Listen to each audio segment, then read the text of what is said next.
Fala pessoal, sejam todos muito bem-vindos a esse canal. Eu sou o Caminho da Consciência, meu nome é Cintia Bedin e eu pretendo te conduzir a uma busca por consciência e espiritualidade. Se você gosta do conteúdo, se inscreve no canal, curta, compartilhe e vamos para o próximo vídeo. Roda a vinheta. Hoje é a reflexão, dessa meditação que a gente fez acerca de buscar peças do nosso inconsciente. Então, expandindo o meu ser, é o nome dessa meditação. E aí, esse é um exercício muito legal, muito interessante de ser feito, que eu indico sempre que a gente precisa ou deseja encontrar alguma saída, alguma solução, alguma resposta.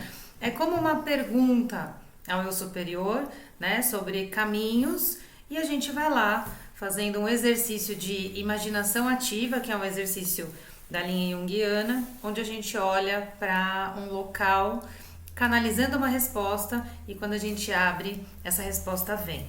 Então essa é uma ferramenta muito valiosa de busca, por essas camadas mais profundas do nosso inconsciente, que é só 90% da nossa psique e abriga informações riquíssimas sobre nós, sobre nossa linha temporal, sobre todos os períodos, sobre aquelas informações que conforme a gente vai ganhando uma idade, as informações vão ficando longe, distantes, Parece que a gente vai tendo mais dificuldade de lembrar daquelas memórias mais recentes de quando a gente chegou aqui.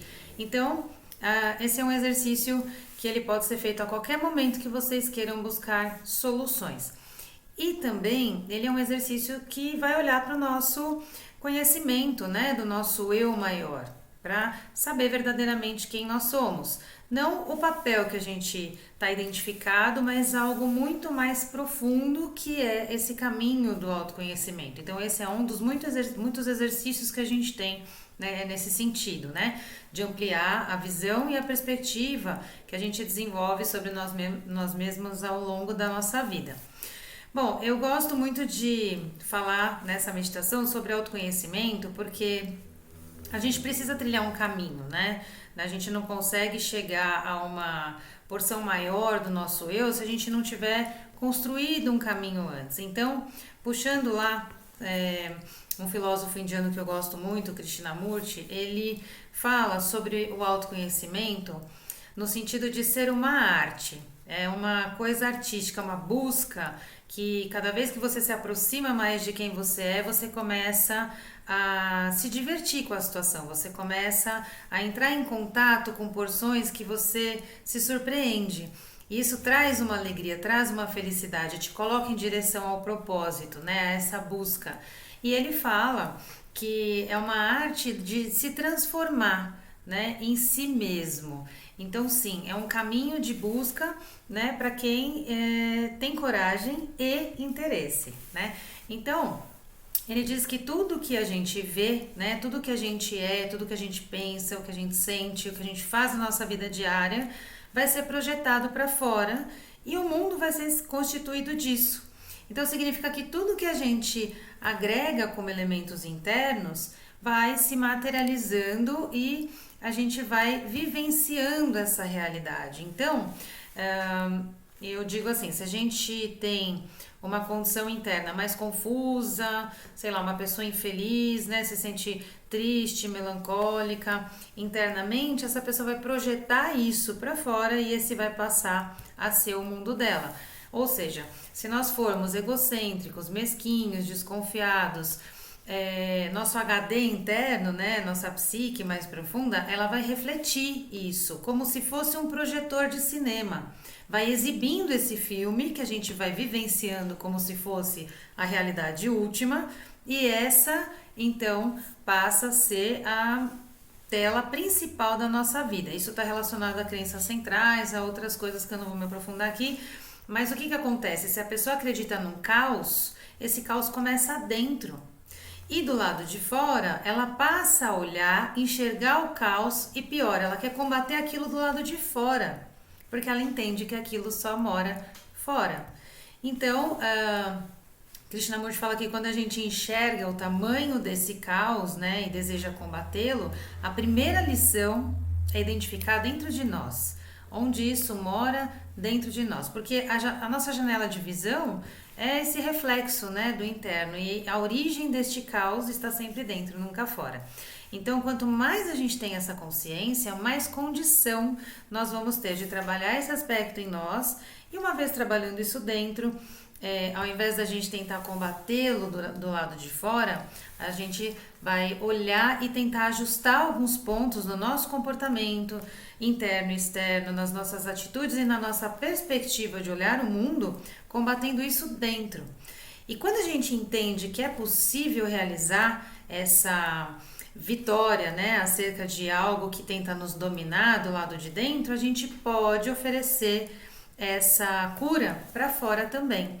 E aí fora deixa de ser uma guerra, porque dentro está pacífico. Então, ao invés, a gente muda o prisma de olhar. Ao invés de olhar para a guerra, para o caos, eu começo a enxergar os pontos de paz, os pontos de luz. E eu me associo, me agrego a pessoas que também fazem isso. Então, é a ressonância, né? A gente vai criando um mundo melhor a partir do nosso mundo interno. Então, acho que essa perspectiva, essa imagem que Krishnamurti faz é muito interessante. A gente tem uma visão mais profunda, né? Então, esse tipo de busca, ele vai nos fortalecer, né? Para ir nos mostrando ali o que contém o nosso caldo psíquico, né? Quais são os ingredientes ali dessa sopa. E quanto mais a gente vai buscando, a gente vai entendendo do que a gente é feito, a gente vai percebendo isso a partir daquilo que eu enxergo em volta. Então eu posso fazer essa busca a partir de coisas que eu identifico ou me identifico, coisas que me chamam a atenção, coisas que me entristecem, coisas que me deixam muito alegre ou muito triste. Então eu vou percebendo o que acontece comigo pela movimentação do lado de fora, e essa movimentação também acontece do lado de dentro. Então esse é um primeiro ponto que a gente pode guardar, né, para ir se observando, fazendo essa análise conosco. Então o autoconhecimento, eu costumo dizer que ele é um caminho diário, né, de descobertas, de libertações gigantescas, que pode nos proporcionar as duas formas de cura, dentro e fora, né? Porque se eu me curo, eu sei que é possível que o outro também se cure.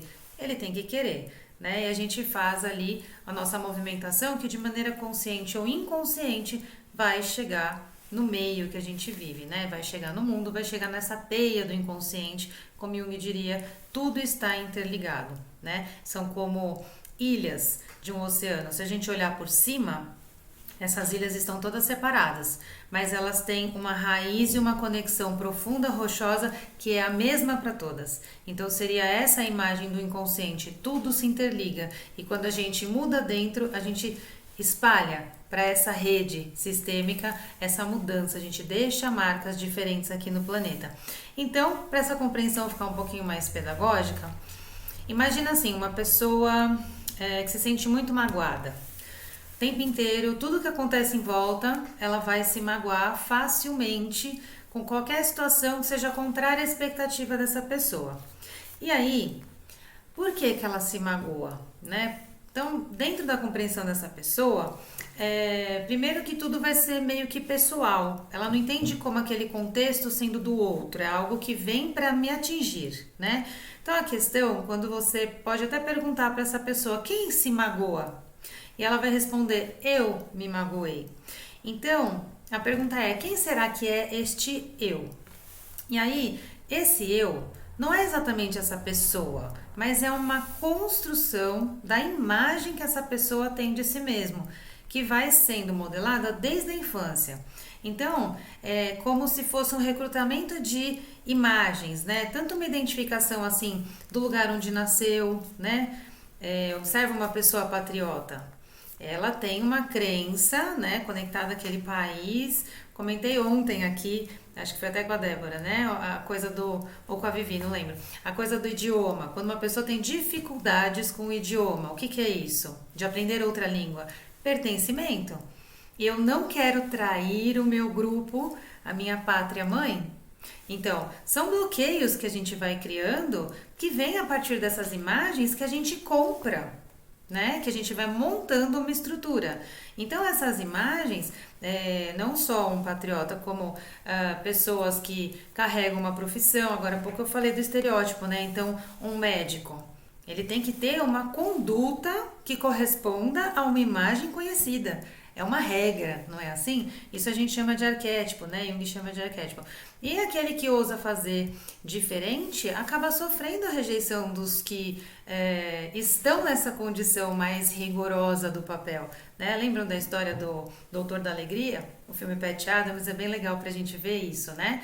Então ele mostra ali como esse médico que olhou para os doentes e não só para a doença e levou alegria foi muito mal visto, né? Quando ele ousou fazer diferente. Depois, isso fez muito sucesso e hoje essa é mais uma marca daqueles que querem levar algo diferente. Mesmo assim, a medicina não abriu para esse tipo de situação.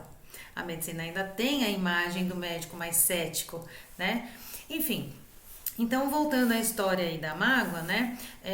Quem se ofende, portanto, é essa imagem. Então, é algo por cima do eu que está por detrás dessa estrutura. E essa imagem é uma construção mental, né? Ela foi trabalhada, carregada de ideias, de crenças, de um apego àquela perspectiva daquele indivíduo. Ou seja, quando essa pessoa se ofende com algo ou alguém, é porque ela defende esta construção sobre quem ela é. Ela acredita que ela é aquilo, ela está identificada com aquilo. Mas são apenas imagens, ideias, conceitos que o cérebro se agarra, né? Ele adora isso, o cérebro gosta de coisas que façam sentido dentro de uma lógica neural. Então ele se agarra a isso e uma vez se agarrando a isso, vão se formar aí as nossas crenças, uma estrutura bem sólida que às vezes tem raízes muito profundas e esse é o começo do separativismo entre as pessoas, do conflito na humanidade. Porque eu falo que é praticamente o começo do fim da paz, né? Porque aí fica cada um defendendo a estrutura que criou. E essa identificação com essa criação desse eu imaginário sempre fez parte do comportamento humano e quem valida isso? Nossos pensamentos. E aí mesmo que, por isso mesmo que o autoconhecimento ele vai envolver, a gente vai necessitar, né, desse olhar mais profundo para a gente ver o que tem por detrás desses pensamentos e buscar onde tudo isso começou. A psicologia chama essa estrutura de ego, né? Esse é o tal do ego. Então é um aglomerado de imagens, crenças e ideias que a gente vai criando essa estrutura e que vai recobrindo o nosso ser. É por isso que muitas vezes quando a gente faz essa meditação, a gente volta para a origem. A gente se vê bebê, ou a gente se vê no útero da mãe, ou a gente começa tudo de novo. É a perspectiva de zerar esse conteúdo e poder recomeçar. Sendo assim, quando a gente começa a analisar os nossos pensamentos ao invés de apenas concordar com eles, a gente pode iniciar uma conversa com esses pensamentos, uma análise, né? Amorosa, tá? Não precisa brigar com esses pensamentos, observando o porquê, onde que eles começaram, né? Quando que isso começou? Quando alguma coisa me afeta tanto, me inflama tanto, uma ideia minha externa, por quê? Ou para quê que eu ainda preciso dessa experiência, preciso passar por isso? E a gente vai conversando e vai flexibilizando, né? É um treino essa flexibilização mental. E esse movimento interno vai criar uma ponte, né? Que a gente, quanto mais a gente passa por ali, quanto mais a gente usa, a gente vai construir um caminho para esse eu verdadeiro. E esse é o caminho inicial dessa busca, né? Pela consciência, pelo autoconhecimento, porque a gente precisa aprofundar, né, em quem nós somos para poder manifestar algo mais genuíno, algo mais verdadeiro. Então, quando a gente compreende isso, a primeira manifestação dessa consciência é parar de brigar com tudo que está em volta, né? Daí a gente começa a perceber que a gente não tem mais tanta disposição para ficar se afetando, sabe? Rola uma preguiça de se afetar ou de discutir. A gente apenas começa a observar o que acontece em torno e é nesse momento que a gente assim abre mão de uma coisa mais egóica, mais agarrada às nossas crenças, defendendo com unhas e dentes algumas coisas que a gente imaginou. Então, aquela construção daquele antigo eu, né, vai diminuindo dentro de nós e vai gerando espaço para novos olhares, para novas perspectivas, para novas compreensões. E aí nesse momento a gente percebe que a gente não precisa ter uma opinião super formada, né, sobre cada assunto que surgir na roda familiar, na roda dos amigos, né, não precisamos. E aí a gente vai soltando, né, e se liberando de precisar se posicionar, rejeitar, amar ou odiar as situações em torno. E aí, então, é quando a gente, chegando nessa preguiça, não é uma preguiça ruim, tá? É só uma indisposição para aquele momento de olhar e falar, tudo bem, isso pertence ao meio e tá tudo certo com isso, né? E aí a gente para e começa a olhar que tudo aqui é um grande palco, né? Tudo isso faz parte, inclusive essa preguiça faz parte desse palco dessas ilusões que a gente vive aqui. Os mestres falam que esse é um mundo de ilusões e cada um escolhe sua tela de realidade. Pois é bem isso, é muito verdade, né?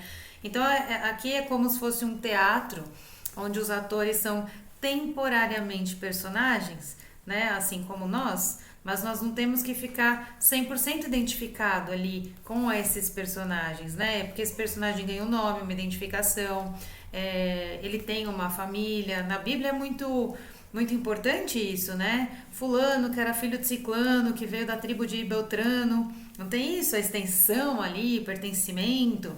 É muito importante pertencer, faz parte, a gente precisa. Mas tudo isso ainda são identificações, né? Com caminhos aí, ancestralidade, o nome, a força do nome, valores, ideias daquele grupo e tudo isso. Precisamos, sim, temporariamente. E aí, conforme a gente vai ampliando esse caminho do autoconhecimento, a gente ingressa numa jornada do eu verdadeiro e passa a ser mais observador de tudo, inclusive de nós mesmos. Esse é o lugar do observador que a gente fala lá na meditação. Se torne agora só observador de si mesmo. E a gente vai se surpreendendo a cada dia. É como se a gente ganhasse olhos de criança curiosa, feliz com cada descoberta, porque tudo fica divertido, não tem peso, entendem? Então, quando a gente começa a enxergar a beleza e a grandiosidade da vida, desse universo, tudo fica mais leve, tudo fica mais fluido, a gente percebe que o melhor a fazer durante esse trajeto terreno, né, que é uma grande viagem, uma grande experiência, que a gente já aceitou passar por ela, fica muito mais suave, fica muito mais divertida, fica muito mais prazerosa. Então, quando a gente olha em volta, né, ou quando a gente olha pelas janelas da vida e decide aceitar tudo que existe do jeito que é, né, e a razão de cada ser para escolher o que escolhe, viver do jeito que vive, a gente começa a colaborar com o meio. E a ideia principal é essa, que a gente seja colaborador da sociedade, do planeta, né, dos grupos, do outro, do próximo, né, amar o próximo como a si mesmo.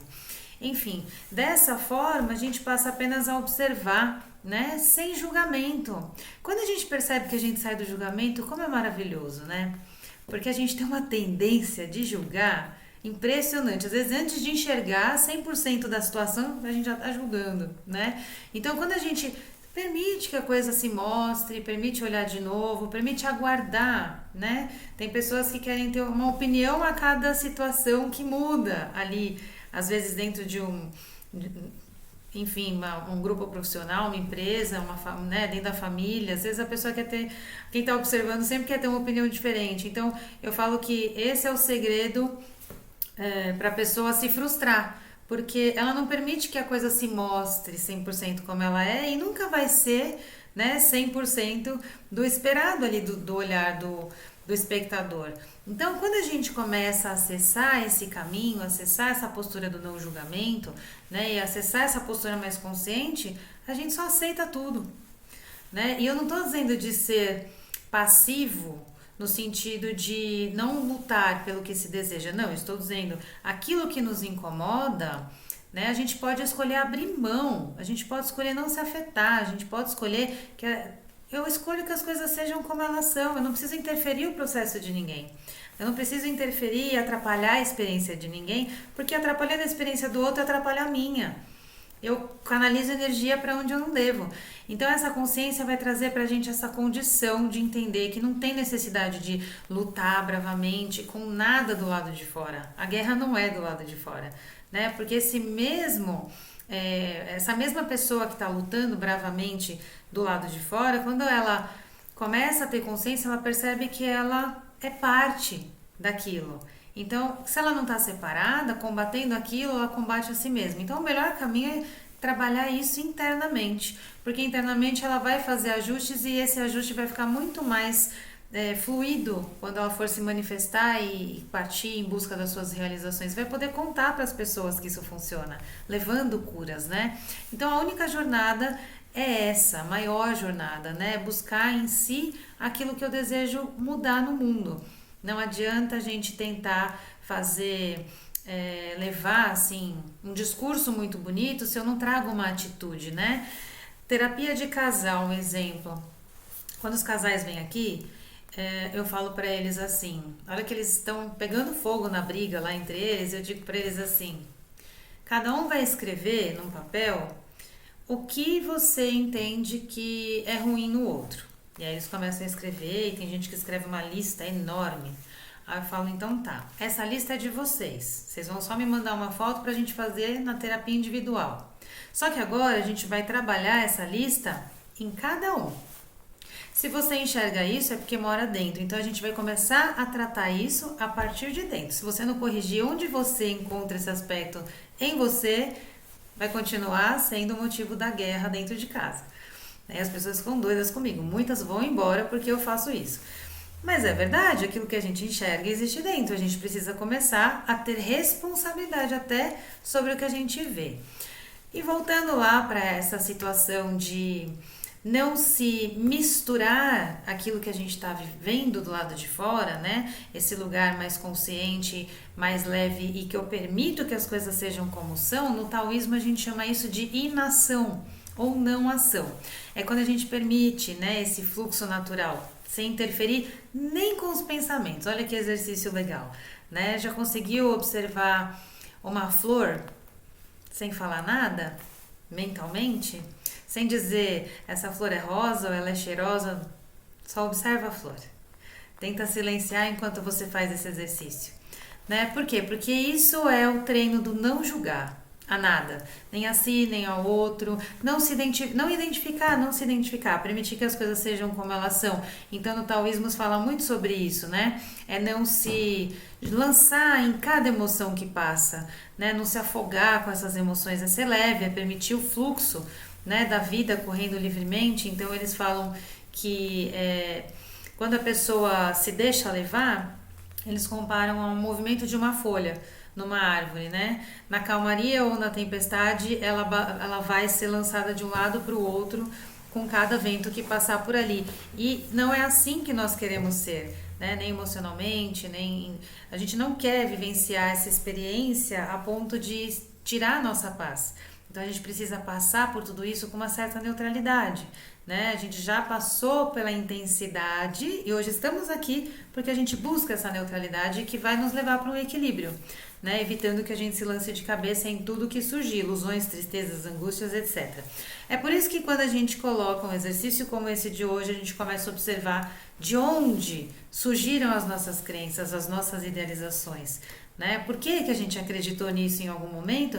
E a gente começa a mudar o olhar, a usar outros recursos como um caminho para autocompreensão, né? De toda essa nossa experiência. Para que eu vivenciei tudo isso e se eu ainda preciso de algum resquício disso, né? E aí a gente começa a se liberar da dor e começa a se conectar mais com o estado interno de se liberar, de se libertar, né? Um estado libertador, libertar a dor. E dessa forma a gente pode escolher ser melhor a cada dia, porque essa experiência terrena é a única que nos permite assim explorar com muita intensidade cada forma e também nos aponta um momento de aliviar essa carga, né? De deixar de ser tão intensas, né? De ser escolher em algum momento ser mais leve, ser mais branda, poder redirecionar para onde a gente canaliza essa energia, né? A partir disso a gente começa a analisar os resultados e aí a gente vai entender que a partir desse resultado, será que eu fiz boa escolha para mim, para o meu processo ou não? Se não fez, com tranquilidade a gente pode escolher de novo e recomeçar ali um novo caminho, um novo trajeto. Claro, carregando toda essa experiência que nos traz até aqui. Isso é liberdade. É poder não estar apegado e nem escravizado, né? As crenças que muitas vezes nos paralisam perante a vida. Então eu entendo, baseado lá nos ensinamentos de Krishnamurti, que a liberdade real é esse lugar, né? Quando a gente percebe que a gente pode deixar a vida fluir e ser como ela é. Apenas compreendendo que fluir junto com a vida é muito melhor que resistir a ela, né? Então, eu entendo que essa é a chave para o autoconhecimento e um caminho para uma consciência mais ampla.